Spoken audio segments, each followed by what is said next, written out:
ಶ್ರೀ ಗಣಪತಿ ಶಾರದಾ ಗುರುಭ್ಯೋ ನಮಃ. ವಸುದೇವ ಸುತಂ ದೇವಂ ಕಂಸಚಾಣೂರಮರ್ದನಂ ದೇವಕಿ ಪರಮಾನಂದಂ ಕೃಷ್ಣಂ ವಂದೇ ಜಗದ್ಗುರುಂ. ಶ್ರೋತೃಗಳಿಗೆ ಶ್ರೀಮದ್ ಭಾಗವತದ ನವಮ ಸ್ಕಂದದಲ್ಲಿ ಶ್ರೀರಾಮನ ಗುಣಗಣಗಳ ವರ್ಣನೆ ಎಂಬ 11ನೆಯ ಅಧ್ಯಾಯಕ್ಕೆ ಸ್ವಾಗತ. ಶ್ರೀ ಶುಕಮುನಿಗಳು ಹೇಳುತ್ತಾರೆ, ಭಗವಾನ್ ಆತ್ಮನಾತ್ಮಾನಂ ರಾಮಂ ಉತ್ತಮ ಕಲ್ಪಕೈಃ ಸರ್ವದೇವಮಯಂ ದೇವಮೀಜ ಆಚಾರ್ಯ ವಾನ್ಮಖೈಃ. ಪರೀಕ್ಷಿತ, ಷಡ್ಗುಣೈಶ್ವರ್ಯ ಸಂಪನ್ನನಾದ ಶ್ರೀರಾಮನು ಮಹರ್ಷಿಗಳಾದ ವಸಿಷ್ಠರನ್ನು ಆಚಾರ್ಯನನ್ನಾಗಿ ಇಟ್ಟುಕೊಂಡು ಶ್ರೇಷ್ಠವಾದ ಸಾಮಗ್ರಿಗಳಿಂದ ಕೂಡಿದ ಯಜ್ಞದ ಮೂಲಕವಾಗಿ ಸರ್ವದೇವ ಸ್ವರೂಪನಾದ ಸ್ವಯಂ ಪ್ರಕಾಶನಾದ ಪರಮಾತ್ಮನನ್ನು ಆರಾಧಿಸಿದನು. ಯಜ್ಞವು ಮುಗಿದ ನಂತರ ಶ್ರೀರಾಮನು ಹೋತೃವಿಗೆ ಪೂರ್ವ ದಿಕ್ಕನ್ನು, ಬ್ರಹ್ಮನಿಗೆ ದಕ್ಷಿಣ ದಿಕ್ಕನ್ನು, ಅಧ್ವರ್ಯವಿಗೆ ಪಶ್ಚಿಮ ದಿಕ್ಕನ್ನು, ಉದ್ಗಾತೃವಿಗೆ ಉತ್ತರ ದಿಕ್ಕನ್ನು, ಅಂದರೆ ಈ ದಿಕ್ಕುಗಳಲ್ಲಿದ್ದ ರಾಜ್ಯಗಳನ್ನು ದಕ್ಷಿಣೆಯ ರೂಪದಲ್ಲಿ ಕೊಟ್ಟನು. ಇವುಗಳ ಮಧ್ಯಭಾಗದಲ್ಲಿರುವ ಭೂಭಾಗವೆಲ್ಲವನ್ನು ಆಚಾರ್ಯರಾದ ವಸಿಷ್ಠರಿಗೆ ದಕ್ಷಿಣೆಯಾಗಿ ಕೊಟ್ಟನು. ಅಖಂಡ ಭೂಮಂಡಲಕ್ಕೂ ನಿಸ್ಪೃಹನಾದ ಬ್ರಾಹ್ಮಣನೊಬ್ಬನೇ ಅಧಿಕಾರಿಯಾಗಬಲ್ಲನು ಎಂಬುದು ಶ್ರೀರಾಮನ ನಿಶ್ಚಯವಾಗಿದ್ದಿತು. ಹೀಗೆ ಅಖಂಡ ಭೂಮಂಡಲವನ್ನೇ ಬ್ರಾಹ್ಮಣರಿಗೆ ದಾನ ಮಾಡಿದ ನಂತರ ಅವನ ಬಳಿಯಲ್ಲಿ ಉಟ್ಟ ವಸ್ತ್ರ ಮತ್ತು ಅಲಂಕಾರಾದಿಗಳು ಮಾತ್ರವೇ ಉಳಿದಿದ್ದವು. ಅಂತೆಯೇ ಪಟ್ಟಮಹಿಷಿಯಾದ ಸೀತಾದೇವಿಯಲ್ಲಿಯೂ ಸ್ತ್ರೀಗೆ ಶೋಭಾಯಮಾನವಾದ ಮಾಂಗಲ್ಯವು ಮಾತ್ರವೇ ಉಳಿದಿದ್ದಿತು. ಶ್ರೀರಾಮನು ಬ್ರಾಹ್ಮಣರನ್ನು ತನ್ನ ಇಷ್ಟದೇವತೆಗಳೆಂದೇ ಭಾವಿಸಿದ್ದನು. ಅವನಿಗೆ ಬ್ರಾಹ್ಮಣರ ವಿಷಯದಲ್ಲಿ ಅನಿರ್ವಚನೀಯವಾದ ವಾತ್ಸಲ್ಯವಿದ್ದಿತು. ಇದನ್ನು ಮನಗಂಡ ವಸಿಷ್ಠರೇ ಮೊದಲಾದ ಬ್ರಾಹ್ಮಣ ಶ್ರೇಷ್ಠರು ದಯಾರ್ದ್ರವಾದ ಮನಸ್ಸಿನಿಂದ ಕೂಡಿದವರಾಗಿ ಪರಮ ಪ್ರೀತಿಯಿಂದ ಭೂಮಂಡಲವೆಲ್ಲವನ್ನು ಪುನಃ ಶ್ರೀರಾಮನಿಗೆ ಅರ್ಪಿಸಿ ವಿಜ್ಞಾಪಿಸಿಕೊಂಡರು. ಅಪುತ್ತಂ ಅಪ್ರತ್ತಂ ನಸ್ತ್ವಯ ಕಿನ್ ಭಗವನ್ ಭುವನೇಶ್ವರ ಎನ್ನೋಂತ ಹೃದಯಂ ವಿಶ್ವ ತಮೋಹಂಸಿ ಸ್ವರೋಚಿಷ. ಪ್ರಭುವೆ, ನೀನು ಭುವನಕ್ಕೆ ಈಶ್ವರನಾಗಿರುವೆ. ನೀನು ನಮ್ಮ ಹೃದಯದಲ್ಲಿರುತ್ತಾ ನಿನ್ನ ತೇಜಸ್ಸಿನಿಂದ ನಮ್ಮಲ್ಲಿರುವ ಅಜ್ಞಾನಾಂಧಕಾರವನ್ನು ತೊಡೆದು ಹಾಕಿರುವೆ. ಹೀಗಿರುವಾಗ ನೀನು ನಮಗೆ ಕೊಡದಿರುವ ವಸ್ತುವು ಯಾವುದು ತಾನೇ ಇದೆ? ಆತ್ಮವಸ್ತುವನ್ನೇ ನಮಗೆ ದರ್ಶನ ಮಾಡಿಸಿರುವಾಗ ಬೇರಾವುದನ್ನು ನಮಗೆ ಕೊಡಬೇಕಾಗಿದೆ? ನಮೋ ಬ್ರಹ್ಮಣ್ಯ ದೇವಾಯ ರಾಮಾಯ ಕುಂಠಮೇಧಸೆ ಕುಂಠಮೇಧಸೆ ಉತ್ತಮ ಶ್ಲೋಕಧುರ್ಯಾಯ ನ್ಯಸ್ತದಂಡಾರ್ಪಿತಾಂಗ್ರಯೇ. ಪ್ರಭುವೆ, ನಿನ್ನ ಜ್ಞಾನವು ಅನಂತವಾಗಿದೆ. ಪುಣ್ಯ ಶ್ಲೋಕರಲ್ಲಿ ನೀನು ಅಗ್ರಗಣ್ಯನಾಗಿರುವೆ. ಯಾರನ್ನು ಯಾವ ಕಾರಣದಿಂದಲೂ ಶಿಕ್ಷಿಸದ ಆತ್ಮಜ್ಞಾನಿಗಳಾದ ಮಹಾತ್ಮರಿಂದ ಆಶ್ರಯಿಸಲ್ಪಟ್ಟ ಚರಣ ಕಮಲಗಳುಳ್ಳವನಾಗಿರುವೆ. ಬ್ರಾಹ್ಮಣರನ್ನೇ ನೀನು ನಿನ್ನ ಇಷ್ಟದೇವತೆಗಳೆಂದು ಭಾವಿಸಿರುವೆ. ಇಂತಹ ನಿನಗೆ ನಮಸ್ಕಾರವು. ಪರೀಕ್ಷಿತನೇ, ಒಮ್ಮೆ ಶ್ರೀರಾಮನು ತನ್ನ ಪ್ರಜೆಗಳ ಸ್ಥಿತಿಗತಿಗಳನ್ನು ತಿಳಿಯುವ ಸಲುವಾಗಿ ವೇಷವನ್ನು ಮರೆಸಿಕೊಂಡು ಯಾರಿಗೂ ತಿಳಿಯದಂತೆ ಪಟ್ಟಣದ ಬೀದಿಗಳಲ್ಲಿ ಅಡ್ಡಾಡುತ್ತಿದ್ದನು. ಹಾಗೆ ಸಂಚರಿಸುತ್ತಿದ್ದಾಗ ಯಾವನೋ ಒಬ್ಬನು ತನ್ನ ಹೆಂಡತಿಯನ್ನು ಉದ್ದೇಶಿಸಿ ಆಡುತ್ತಿದ್ದ ಮಾತುಗಳನ್ನು ಶ್ರೀರಾಮನು ಕೇಳಿಸಿಕೊಂಡನು.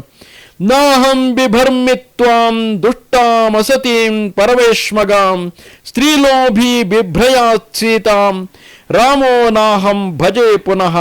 ಮೂಢಳೆ, ದುಷ್ಟೆಯಾಗಿರುವ ಕುಲಟೆಯಾಗಿರುವ ಅನ್ಯರ ಮನೆಯಲ್ಲಿ ವಾಸ ಮಾಡುತ್ತಿದ್ದು ಇಲ್ಲಿಗೆ ಪುನಃ ಆಗಮಿಸಿರುವ ನಿನ್ನನ್ನು ಪುನಃ ನನ್ನ ಮನೆಗೆ ಸೇರಿಸಿಕೊಳ್ಳುವುದಿಲ್ಲ. ಸ್ತ್ರೀಲೋಭಿಯಾದ ರಾಮನು ರಾಕ್ಷಸನ ಮನೆಯಲ್ಲಿ ವಾಸ ಮಾಡುತ್ತಿದ್ದ ಸೀತೆಯನ್ನು ಮನೆಗೆ ಸೇರಿಸಿಕೊಂಡಿರಬಹುದು, ಆದರೆ ನಾನು ಮಾತ್ರ ಹಾಗೆ ಮಾಡುವುದಿಲ್ಲ. ನಿಜವನ್ನರಿಯದ, ನಿಜವನ್ನು ಹೇಳಿದರೂ ಒಪ್ಪದಿರುವ ಬಹುಜನರ ಬಾಯಿಂದ ಇಂತಹ ಮಾತುಗಳು ಬರುತ್ತಿದ್ದುದನ್ನು ಕೇಳಿ ಶ್ರೀರಾಮನು ಲೋಕಾಪವಾದಕ್ಕೆ ಹೆದರಿ ಸತಿ ಸಾಧ್ವಿಯಾದ ಸೀತಾದೇವಿಯನ್ನು ತ್ಯಜಿಸಿಯೇ ಬಿಟ್ಟನು. ಸೀತಾದೇವಿಯು ವಾಲ್ಮೀಕಿ ಮಹರ್ಷಿಗಳ ಆಶ್ರಮವನ್ನು ಸೇರಿದಳು. ಆ ಸಮಯದಲ್ಲಿ ಅವಳು ಗರ್ಭವತಿಯೂ ಆಗಿದ್ದಳು. ದಿನ ತುಂಬುತ್ತಲೇ ಸೀತಾದೇವಿಯು ಅವಳಿ ಜವಳಿ ಮಕ್ಕಳಿಗೆ ಜನ್ಮವಿತ್ತಳು. ಲವ ಮತ್ತು ಕುಶ ಎಂಬ ಶುಭನಾಮಗಳಿಂದ ಅವರು ಪ್ರಸಿದ್ಧರಾದರು. ವಾಲ್ಮೀಕಿ ಮಹರ್ಷಿಗಳೇ ಇಬ್ಬರು ಮಕ್ಕಳಿಗೂ ಜಾತಕರ್ಮಾದಿ ಸಂಸ್ಕಾರಗಳನ್ನು ಮಾಡಿದರು. ಲಕ್ಷ್ಮಣನಿಗೂ ಅಂಗದ ಮತ್ತು ಚಿತ್ರಕೇತು ಎಂಬ ಇಬ್ಬರು ಮಕ್ಕಳು ಹುಟ್ಟಿದರು. ಅಂತೆಯೇ ಭರತನಿಗೂ ತಕ್ಷ ಪುಷ್ಕಲರೆಂಬ ಇಬ್ಬರು ಮಕ್ಕಳು ಹುಟ್ಟಿದರು. ಶತ್ರುಘ್ನನಿಗೂ ಸುಬಾಹು ಮತ್ತು ಶ್ರುತಸೇನರೆಂಬ ಇಬ್ಬರು ಮಕ್ಕಳು ಹುಟ್ಟಿದರು. ಭರತನ ದಿಗ್ವಿಜಯ ಕಾಲದಲ್ಲಿ ಕೋಟಿ ಗಂಧರ್ವರನ್ನು ಸಂಹರಿಸಿ ಅವರಲ್ಲಿದ್ದ ಅಪಾರವಾದ ಧನವನ್ನು ಸಂಗ್ರಹಿಸಿ ಅಣ್ಣನಾದ ಮತ್ತು ರಾಜನಾದ ಶ್ರೀರಾಮ ಪ್ರಭುವಿಗೆ ತಂದೊಪ್ಪಿಸಿದನು. ಶತ್ರುಘ್ನನು ಮಧುವನದಲ್ಲಿ ಮಧುವಿನ ಪುತ್ರನಾದ ಲವಣಾಸುರನನ್ನು ಸಂಹರಿಸಿ ಅಲ್ಲಿ ಮಧುರ ಎಂಬ ಹೆಸರಿನ ಪಟ್ಟಣವನ್ನು ನಿರ್ಮಿಸಿದನು. ಶ್ರೀರಾಮನಿಂದ ಪರಿತ್ಯಕ್ತಲಾದ ಸೀತಾದೇವಿಯು ಲವಕುಶರನ್ನು ವಾಲ್ಮೀಕಿಗಳಿಗೊಪ್ಪಿಸಿ ಶ್ರೀರಾಮಚಂದ್ರನ ಚರಣ ಕಮಲಗಳನ್ನೇ ಧ್ಯಾನ ಮಾಡುತ್ತಾ ಭೂಮಿಯಲ್ಲಿ ಉಂಟಾದ ರಂಧ್ರದಲ್ಲಿ ಸೇರಿ ಹೋದಳು. ಸೀತಾದೇವಿಯು ನಿರ್ಗಮಿಸಿದ ವಾರ್ತೆಯನ್ನು ಕೇಳಿ ಸಮರ್ಥನಾದ ಶ್ರೀರಾಮನು ಶೋಕದ ಆವೇಶವನ್ನು ಬುದ್ಧಿಯ ಮೂಲಕವಾಗಿ ತಡೆಯಲು ಪ್ರಯತ್ನಿಸಿದರು. ಸಾಧ್ವಿಯಾದ ಸೀತಾಮಾತೆಯ ಅನುಪಮವಾದ ಪವಿತ್ರವಾದ ಗುಣಗಣಗಳನ್ನು ಸ್ಮರಿಸುತ್ತಿದ್ದ ಅವನಿಗೆ ದುಃಖವನ್ನು ಸಹಿಸಿಕೊಳ್ಳಲು ಸಾಧ್ಯವಾಗಲೇ ಇಲ್ಲ. ಸ್ತ್ರೀಪುಂ ಪ್ರಸಂಗ ಏತಾ ಕೃತ್ ಸರ್ವತ್ರ ತ್ರಾಸಮಾವಹ ಅಪಿಶ್ವರಾಣಾಂ ಕಿಮುತ ಗ್ರಾಮ್ಯಸ್ಯ ಗ್ರಹಚೇತಸಃ. ಪರೀಕ್ಷಿತ, ಸ್ತ್ರೀ ಪುರುಷರ ಸಂಬಂಧವೆಂಬುದು ಸಂಸಾರವೆಂಬುದು ಶ್ರೀರಾಮನಂತಹ ಲೋಕೇಶ್ವರನಿಗೂ ದುಃಖದಾಯಕವಾಗಿರುವಾಗ ಸಂಸಾರದಲ್ಲಿಯೇ ಬುದ್ಧಿಯನ್ನು ಲೀನಗೊಳಿಸಿರುವ ವಿಷಯ ಸುಖದಲ್ಲಿಯೇ ಆಸಕ್ತನಾದ ಮೂಢನ ವಿಷಯದಲ್ಲಿ ಹೇಳುವುದೇನಿದೆ? ಬಳಿಕ ಶ್ರೀರಾಮಚಂದ್ರನು ಬ್ರಹ್ಮಚರ್ಯ ವ್ರತವನ್ನು ಧಾರಣೆ ಮಾಡಿ 13,000 ವರ್ಷಗಳ ಕಾಲ ಅಖಂಡವಾಗಿ ಅಗ್ನಿಹೋತ್ರವನ್ನು ಮಾಡಿದನು.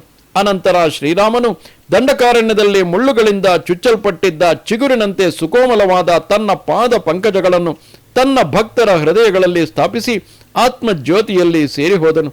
ಶ್ರೀರಾಮ ಪ್ರಭುವಿಗೆ ಸಮಾನರಾದ ಪ್ರತಾಪಶಾಲಿಗಳು ಯಾರೂ ಇರಲಿಲ್ಲವೆಂದ ಮೇಲೆ ಅವನಿಗಿಂತಲೂ ಅಧಿಕರಾದವರು ಇರಲಿಲ್ಲವೆಂಬುದನ್ನು ಹೇಳಬೇಕಾಗಿಲ್ಲ. ಅವನು ದೇವತೆಗಳ ಪ್ರಾರ್ಥನೆಯಂತೆ ಲೀಲಾ ವಿಗ್ರಹವನ್ನು ಧರಿಸಿ ಭೂಮಿಯಲ್ಲೇ ಅವತರಿಸಿದ್ದನು. ಅಂತಹ ಮಹಾಪ್ರಭುವಾದ ರಘುವಂಶ ಶಿರೋಮಣಿಯಾದ ಶ್ರೀರಾಮನಿಗೆ ಅಸ್ತ್ರಶಸ್ತ್ರಗಳಿಂದ ರಾಕ್ಷಸರನ್ನು ಸಂಹರಿಸಿದನೆಂಬ ವಿಷಯವಾಗಲಿ, ಸಮುದ್ರಕ್ಕೆ ಸೇತುವೆಯನ್ನು ಕಟ್ಟಿಸಿದನೆಂಬ ವಿಷಯವಾಗಲಿ ಹೆಚ್ಚಿನ ಗೌರವದ ಮಾತೇನಲ್ಲ. ಅವನ ಅತುಲ ಪರಾಕ್ರಮದ ದೃಷ್ಟಿಯಿಂದ ಈ ಕಾರ್ಯಗಳೆಲ್ಲವೂ ಕ್ಷುಲ್ಲಕವಾದವುಗಳು. ಶತ್ರುಗಳನ್ನು ಸಂಹರಿಸಲು ಕಪಿಸೈನ್ಯದ ಸಹಾಯವನ್ನಾದರೂ ಪಡೆಯುವ ಅವಶ್ಯಕತೆ ಏನಿದ್ದಿತು? ತನ್ನ ಭಕ್ತರ ಕೀರ್ತಿಯನ್ನು ಹೆಚ್ಚಿಸಲು ಹೂಡಿರುವ ಆಟವಿದು. ಎಲ್ಲವೂ ಅವನ ಲೀಲೆ. ಶ್ರೀರಾಮಚಂದ್ರನ ನಿರ್ಮಲವಾದ ಯಶಸ್ಸು ಅದನ್ನು ಗಾನ ಮಾಡುವವರ ಸಮಸ್ತ ಪಾಪಗಳನ್ನು ಪರಿಹರಿಸುತ್ತದೆ. ದಿಗ್ಗಜಗಳಿಗೆ ಪಟ್ಟ ವಸ್ತ್ರದಂತಿರುವ ಶ್ರೀರಾಮಚಂದ್ರನ ಯಶಸ್ಸು ದಿಗಂತದವರೆಗೂ ಹರಡಿದೆ. ಇಂದು ಕೂಡ ಮಾರ್ಕಂಡೇಯನೇ ಮೊದಲಾದ ಮಹರ್ಷಿಗಳು, ಯುಧಿಷ್ಠಿರನೇ ಮೊದಲಾದ ಸಾರ್ವಭೌಮರ ಸಭೆಯಲ್ಲಿ ಶ್ರೀರಾಮಚಂದ್ರನ ಗುಣಗಳನ್ನು ಗಾನ ಮಾಡುತ್ತಿರುತ್ತಾರೆ.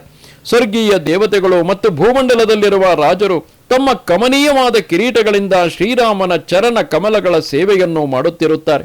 ನಾನು ಅಂತಹ ರಘುಕುಲ ತಿಲಕನಾದ ಶ್ರೀರಾಮನ ಚರಣ ಕಮಲಗಳನ್ನು ಶರಣು ಹೊಂದುತ್ತೇನೆ. ಯಾರು ಭಗವಂತನಾದ ಶ್ರೀರಾಮನ ದಿವ್ಯ ದರ್ಶನವನ್ನು ಮಾಡಿದ್ದಾರೋ, ಅವನ ಪಾದಸ್ಪರ್ಶವನ್ನು ಮಾಡಿದ್ದರೋ, ಅವನ ಸಹವಾಸ ಮಾಡಿದ್ದರೋ, ಅವನನ್ನು ಅನುಸರಿಸಿ ಹೋಗುತ್ತಿದ್ದರೋ, ಕೋಸಲ ದೇಶದಲ್ಲಿ ಯಾರು ವಾಸವಾಗಿದ್ದರೋ ಅಂತಹವರೆಲ್ಲರೂ ದೊಡ್ಡ ದೊಡ್ಡ ಯೋಗಿಗಳು. ಯೋಗ ಸಾಧನೆಯಿಂದ ಪಡೆಯಬಹುದಾದ ಪರಂಧಾಮಕ್ಕೆ ಹೋಗಿರುತ್ತಾರೆ. ಯಾವ ಪುರುಷನು ತನ್ನ ಕಿವಿಗಳಿಂದ ಶ್ರೀರಾಮನ ದಿವ್ಯ ಚರಿತಾಮೃತವನ್ನು ಕೇಳುವನೋ ಅವನಿಗೆ ಸರಳತೆ, ದಯಾಪರತೆ ಇವೇ ಮುಂತಾದ ಕಲ್ಯಾಣ ಗುಣಗಳು ಮೈಗೂಡಿ ಬರುತ್ತವೆ. ಇಷ್ಟು ಮಾತ್ರವಲ್ಲ, ಶ್ರೀರಾಮನ ದಿವ್ಯ ಚರಿತ್ರೆಯನ್ನು ಕೇಳಿದವರು ಸಮಸ್ತವಾದ ಕರ್ಮ ಬಂಧನಗಳಿಂದಲೂ ಬಿಡುಗಡೆ ಹೊಂದುತ್ತಾರೆ. ಪರೀಕ್ಷಿತನು ಪ್ರಶ್ನಿಸುತ್ತಾನೆ, ಪೂಜ್ಯರೇ, ಭಗವಾನ್ ಶ್ರೀರಾಮ ಪ್ರಭುವು ತನ್ನ ಸಹೋದರರೊಡನೆ ಹೇಗೆ ವ್ಯವಹರಿಸುತ್ತಿದ್ದನು? ಭರತನೇ ಮೊದಲಾದ ಅವನ ಅನುಜರು, ಪ್ರಜೆಗಳು ಮತ್ತು ಅಯೋಧ್ಯಾವಾಸಿಗಳು ಶ್ರೀರಾಮನ ವಿಷಯದಲ್ಲಿ ಹೇಗೆ ವ್ಯವಹರಿಸುತ್ತಿದ್ದರು? ಈ ವಿಷಯವನ್ನು ದಯಮಾಡಿ ಹೇಳಿರಿ. ಶ್ರೀ ಶುಕರು ಹೇಳುತ್ತಾರೆ, ಪರೀಕ್ಷಿತ, ತ್ರಿಭುವನೇಶ್ವರನಾದ ಮಹಾರಾಜನಾದ ಶ್ರೀರಾಮನು ರಾಜ್ಯ ಸಿಂಹಾಸನವನ್ನು ಸ್ವೀಕರಿಸಿದ ನಂತರ ತನ್ನ ಅನುಜರಿಗೆ ದಿಗ್ವಿಜಯ ಮಾಡಿಕೊಂಡು ಬರಲು ಆಜ್ಞೆಯನ್ನಿತ್ತು. ತಾನು ತನ್ನ ಬಂಧು ವರ್ಗದವರಿಗೂ ಹಿತೈಷಿಗಳಿಗೂ ಪ್ರಜಾ ಪ್ರಮುಖರಿಗೂ ಪ್ರಜೆಗಳಿಗೂ ದರ್ಶನವನ್ನೀಯುತ್ತಾ ತನ್ನ ಅನುಚರರೊಡನೆ ಅಯೋಧ್ಯ ಪಟ್ಟಣದ ಸೊಬಗನ್ನು ನೋಡಲು ಹೊರಟನು. ಆ ಸಮಯದಲ್ಲಿ ಅಯೋಧ್ಯ ಪಟ್ಟಣದ ಮಾರ್ಗವು ಸುಗಂಧಯುಕ್ತವಾದ ಜಲದಿಂದಲೂ ಆನೆಗಳ ಮದೋದಕಗಳಿಂದಲೂ ನೆನೆದಿದ್ದಿತು. ಪ್ರಭುವಾದ ಶ್ರೀರಾಮ ಪ್ರಭುವನ್ನು ನೋಡಿದೊಡನೆಯೇ ಅಯೋಧ್ಯ ಪಟ್ಟಣವೇನಾದರೂ ಮದಿಸಿ ಮದೋದಕವನ್ನು ಸುರಿಸುತ್ತಿರುವುದೋ ಎಂಬಂತೆಯೇ ಕಾಣುತ್ತಿದ್ದಿತು. ಶ್ರೀರಾಮನು ನಗರ ದರ್ಶನ ಮಾಡಿಕೊಂಡು ಬರುತ್ತಿದ್ದಾಗ ಸುವರ್ಣ ಕಲಶಗಳಿಂದ ಯುಕ್ತವಾಗಿದ್ದ ಪ್ರಾಸಾದಗಳನ್ನು, ಗೋಪುರಗಳನ್ನು, ಸಭಾಭವನಗಳನ್ನು, ವಿಹಾರ ಸ್ಥಳಗಳನ್ನು, ದೇವಾಲಯಗಳನ್ನು ನೋಡಿದನು.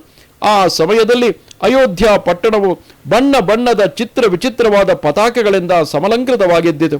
ಸುಂದರವಾದ ವಸ್ತ್ರಗಳ ಪಟ್ಟಿಗಳಿಂದ ಸಮಲಂಕೃತವಾದ ಹೊಂಬಾಳೆಗಳಿಂದ ಕೂಡಿದ ಅಡಿಕೆ ಮರಗಳಿಂದಲೂ, ಬಾಳೆಯ ಗಿಡಗಳಿಂದಲೂ, ಕನ್ನಡಿಗಳಿಂದಲೂ, ವಸ್ತ್ರಗಳಿಂದಲೂ, ಹೂವಿನ ಮಾಲೆಗಳಿಂದಲೂ, ಕೌತುಕವನ್ನುಂಟು ಮಾಡುವ ವಿಚಿತ್ರವಾದ ತೋರಣಗಳಿಂದಲೂ ಸಮಲಂಕೃತವಾಗಿದ್ದ ಅಯೋಧ್ಯ ಪಟ್ಟಣವನ್ನು ಶ್ರೀರಾಮನು ವೀಕ್ಷಿಸಿದನು.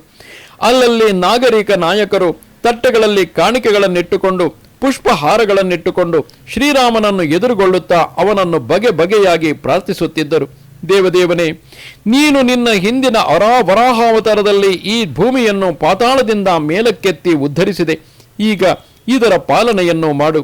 ಪರೀಕ್ಷಿತ ಬಹಳ ಕಾಲಾನಂತರ ತಮ್ಮ ಪ್ರಭುವಾದ ಶ್ರೀರಾಮಚಂದ್ರನು ಬಂದುದನ್ನು ನೋಡಿ ಅವನನ್ನು ಬಹಳ ಹತ್ತಿರದಲ್ಲಿಯೇ ನೋಡಬೇಕೆಂಬ ಆಶಯದಿಂದ ಅಯೋಧ್ಯ ಪಟ್ಟಣದ ಸ್ತ್ರೀ ಪುರುಷರು ಮನೆಗಳನ್ನು ಬಿಟ್ಟು ಹೊರಬಂದು ಶ್ರೀ ರಾಘವನನ್ನು ಅತಿ ಹತ್ತಿರದಲ್ಲಿ ನೋಡಬಹುದಾದ ಉಪ್ಪರಿಗೆಗಳ ಮೇಲೆ ನಿಂತು ಕಮಲ ನಯನನಾದ ಆತನನ್ನು ನೋಡಿ ಅವನ ಮೇಲೆ ಪುಷ್ಪಗಳ ಮಳೆಗರೆದರು.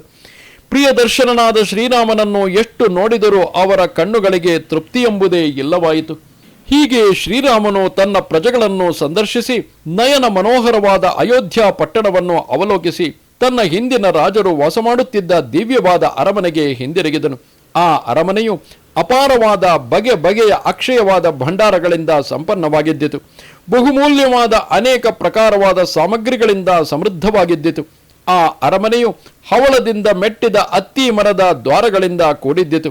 ವೈಢೂರ್ಯಮಯವಾದ ಕಂಬಗಳಿಂದ ಕಂಗೊಳಿಸುತ್ತಿದ್ದಿತು. ನೆಲವನ್ನು ಸ್ವಚ್ಛವಾದ ಮರಕತ ಮಣಿಗಳಿಂದ ಅಲಂಕರಿಸಿದ್ದರು. ಅರಮನೆಯ ಗೋಡೆಗಳನ್ನು ದಂತದಿಂದಲೂ ಸ್ಫಟಿಕ ಮಣಿಗಳಿಂದಲೂ ಸಿಂಗರಿಸಿದ್ದರು. ಚಿತ್ರ ವಿಚಿತ್ರವಾದ ಹೂಮಾಲೆಗಳಿಂದಲೂ ಪತಾಕೆಗಳಿಂದಲೂ ವಸ್ತ್ರಗಳಿಂದಲೂ ಜೀವಮಣಿಗಳಂತೆ ಪ್ರಕಾಶಮಾನವಾಗಿ ಕಾಣುತ್ತಿದ್ದ ಮುತ್ತುಗಳಿಂದಲೂ ಬೇಕು ಬೇಕಾದ ಭೋಗ್ಯ ವಸ್ತುಗಳಿಂದಲೂ ಸುಗಂಧಿತವಾದ ಧೂಪ ದೀಪಗಳಿಂದಲೂ ಪುಷ್ಪಗಳ ದಂಡೆಗಳಿಂದಲೂ ಸಮಲಂಕೃತವಾಗಿದ್ದ ದಿವ್ಯವಾದ ಅರಮನೆಯನ್ನು ಶ್ರೀರಾಮನು ಪ್ರವೇಶಿಸಿದನು. ಅಲಂಕಾರ ವಸ್ತುಗಳಿಂದ ಅಲಂಕಾರ ಪ್ರಾಯರಾಗಿದ್ದ ದೇವೋಪಮರಾದ ಸ್ತ್ರೀ ಪುರುಷರು ಶ್ರೀರಾಮನ ಸೇವೆಯಲ್ಲಿ ಸರ್ವದಾ ನಿರತರಾಗಿರುತ್ತಿದ್ದರು. ಪರೀಕ್ಷಿತನೇ, ಪ್ರಭುವಾದ ಶ್ರೀರಾಮಚಂದ್ರನು ಆತ್ಮಾರಾಮರಾದ ಜಿತೇಂದ್ರಿಯರಾದ ಪುರುಷರೆಲ್ಲರಿಗೂ ಶ್ರೇಷ್ಠನಾಗಿದ್ದನು.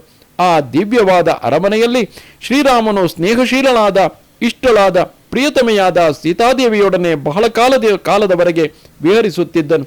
ಚಿಗುರಿನಂತೆ ಸುಕೋಮಲವಾದ ಯಾವನ ಚರಣ ಕಮಲಗಳನ್ನು ಸಮಸ್ತ ಸ್ತ್ರೀ ಪುರುಷರು ತಮ್ಮ ಹೃದಯ ಗುಹೆಗಳಲ್ಲಿ ಸರ್ವದಾ ಧ್ಯಾನ ಮಾಡುತ್ತಿದ್ದರೋ ಅಂತಹ ಶ್ರೀರಾಮನು ಬಹಳ ಕಾಲದವರೆಗೆ ಧರ್ಮಕ್ಕೆ ಅವಿರೋಧವಾಗಿ ಸುಖೋಪಭೋಗಗಳನ್ನೇ ಕಾಲೋಚಿತವಾಗಿ ಸೇವಿಸುತ್ತಾ ರಾಜ್ಯಭಾರ ಮಾಡುತ್ತಿದ್ದನು ಎನ್ನುವಲ್ಲಿಗೆ ಮಹಾಪುರಾಣವು ಪಾರಮಹಂಸ ಸಂಹಿತೆಯೂ ಆಗಿರುವ ಶ್ರೀಮದ್ ಭಾಗವತದಲ್ಲಿ ನವಮ ಸ್ಕಂದದ 11ನೆಯ ಅಧ್ಯಾಯವು ಮುಗಿಯಿತು.